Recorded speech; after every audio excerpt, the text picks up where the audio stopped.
আপনি যদি ১,৫০০ টাকার ভিতরে টিপি লিঙ্কেরই একটি রাউটার ক্রয় করতে চান তাহলে আজকের ভিডিও আপনার জন্য। কেননা আজকের ভিডিওতে টিপি লিঙ্কের এই মডেলটি সম্পূর্ণ আনবক্সিং এবং রিভিউ করা হবে।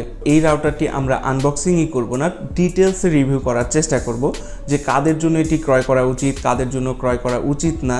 এছাড়াও রাউটারটির ভালো এবং খারাপ দিকটাও আপনাদের মাঝে তুলে ধরার চেষ্টা করব। আসলে এই ১,৫০০ টাকার ভিতরে এই রাউটারটি পারফেক্ট কিনা সেটা ভিডিওর পরে বলতে পারবো। তার আগে আমরা আনবক্সিং এবং রিভিউ করে নিই, তাহলেই তো বলতে পারবো রাউটারটি কতটা ভালো।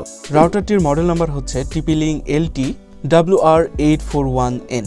তো এবার চলুন আনবক্সিং করা যাক। প্যাকেটটি খোলার সঙ্গে সঙ্গে আপনার তেমন কিছুই চোখে পড়বে না। প্রথমে যেটি চোখে পড়বে সেটি হচ্ছে TP Link রাউটারটি খুব সুন্দরভাবে প্যাকেজিং করা থাকে যাতে খুব সহজে সাইড থেকে আঘাত পেলে নষ্ট না হয়ে যায়। দেখতেই পাচ্ছেন রাউটারটির ডিজাইন অনেক সুন্দর, হাতে নিলে বেশ হালকা অনুভব করবেন। সামনের দিকে যে ডিজাইন বা যে চিহ্নগুলো দেখতে পাচ্ছেন এগুলো কিন্তু রাউটারটি অন করার পর জ্বলে উঠবে এবং মাঝখানে TP Link'ের নামটি খুব ডিজাইন করেই লেখা হয়েছে এবং রাউটারটিতে দুইটি এন্টিনার ব্যবহার করা হয়েছে এবং এন্টিনার দুটি 5 dBi ওয়্যারলেস স্ট্যান্ডার্ড Wi-Fi 4 আর এন্টিনার দুটি অবশ্যই ফোল্ডিং, আপনি আপনার ইচ্ছা মতো রাখতে পারবেন।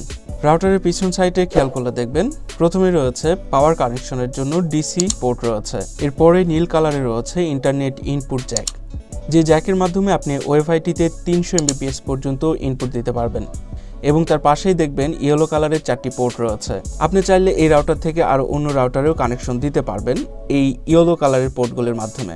এছাড়াও এই পোর্ট থেকে সরাসরি আপনার ডেস্কটপেও কানেকশন নিতে পারবেন বা ল্যাপটপেও নিতে পারবেন। আর এই ইয়েলো কালারের 4টি পোর্ট কিন্তু 100 Mbps পর্যন্ত সাপোর্ট করবে, অর্থাৎ আপনি একটি পোর্টের মাধ্যমে 100 Mbps পর্যন্ত প্রেরণ করতে পারবেন। এছাড়া বক্সের ভিতরে কিছু গাইডবুক পেয়ে যাবেন, প্রয়োজন পড়লে আপনারা পড়ে নিতে পারেন। এবং বক্সের ভিতরে আরও একটি জিনিস পাবেন, সেটি হচ্ছে RJ45 এর শর্ট কেবলটি ব্যবহার না করলেও যত্ন সহকারে রেখে দিবেন, কেননা এই শর্ট কেবলটি অনেক সময় দরকারে পড়ে। এবং বক্সে আরও একটি জিনিস পাবেন, সেটি হচ্ছে 9 ভোল্টের DC অ্যাডাপ্টার, যে অ্যাডাপ্টারের মাধ্যমে আপনার রাউটারে পাওয়ার দিতে হবে। তো এখন কিছু গুরুত্বপূর্ণ আলোচনা করা যাক। এই রাউটারটিতে কিন্তু 300 Mbps পর্যন্ত সাপোর্ট করবে, 300 Mbps এর উপরে সাপোর্ট করবে না।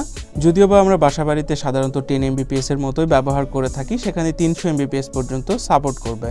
তো এই রাউটারটা কিন্তু মোটেও হেভি ইউজারদের জন্য না, যারা কন্টিনিউ গেম খেল বা যাদের ইন্টারনেট স্পিড খুব বেশি প্রয়োজন হয় তাদের জন্য না। তো এখানে নর্মাল ইউজাররাই শুধুমাত্র এই রাউটারটি ক্রয় করবেন, অর্থাৎ যারা ইউটিউব, ফেসবুক এগুলোই ব্রাউজ করবেন। তো আপনার যদি গেম খেলার প্রয়োজন হয় বা আপনি যদি ফ্রিল্যান্সিং করেন বা আপনার যদি খুব ডাউনলোড করতে হয় বা আপলোড করতে হয়, তাহলে এই রাউটারটি আমি সাজেস্ট করব না, কেননা এই ধরনের হেভি ইউজারদের জন্য অবশ্যই আপনার বাজেট রাখতে হবে ৩,০০০ টাকার উপরে। বেসিক ইউজার বা বাসা বাড়িতে যারা ইউজ করবেন তাদের জন্য এই রাউটারটি পারফেক্ট রয়েছে। তো এখন আসি এই রাউটারের ইউজার সংখ্যা কীরকম হবে।